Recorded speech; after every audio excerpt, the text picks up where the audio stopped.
Hello everyone, আমি সীমা সেন কার্বি আংলং আসাম থেকে বলছি। আমি কালকে একটা ভাজা পুলি কয়েকটা বানিয়েছি, ভাবলাম তোমাদের সাথে অল্প শেয়ার করি।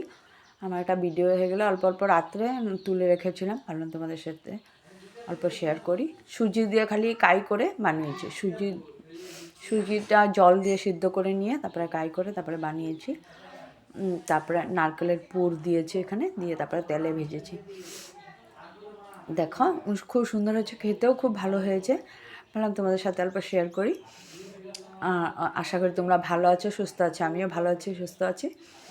পাশে থাকবে, তোমাদের জন্যই কষ্ট করে ভিডিওগুলো বানাই, দেখবে, পাশে থাকবে। দেখো আমার ভাজাপুলি প্রায় কমপ্লিটে হয়ে গেছে। কয়েকটা বানিয়েছি, প্রথম ভাজাপুলিটা আমি সুজি দিয়ে কোনো দিন বানাইনি, এই ফার্স্ট বানালাম। তো ভাবলাম দেখি কীরকম হয়, কিন্তু খুব ভালো হয়েছে। ওই জন্য ভাবলাম তোমাদের সাথে একটু শেয়ার করি। সুজি অল্প জল গরম করে সুজিগুলো এখানে দিয়েছি, দিয়ে তারপরে কাই করে নিয়েছি, তারপরে নারকেলটা ছেড়ে দিয়ে নিয়েছি, নিয়ে তারপরে পুলি বানিয়ে ডোবা তেলে ভেজেছি। খেতে খুব স্বাদ হয়েছে, তো ভাবলাম তোমাদের সাথে একটু শেয়ার করে নিই। তোমরা অল্প দেখে আমাকে অল্প ভালোবাসা দাও। এই দেখো আমার হয়ে গেছে, প্রায় কয়েকটা বানিয়েছি। দেখো এই যে কমপ্লিট বানানো হয়ে গেছে। এখন ভাজি কৌটায় রেখে দেবো, কখনো চা দিয়ে খেতে দেখবা ভাল লাগে।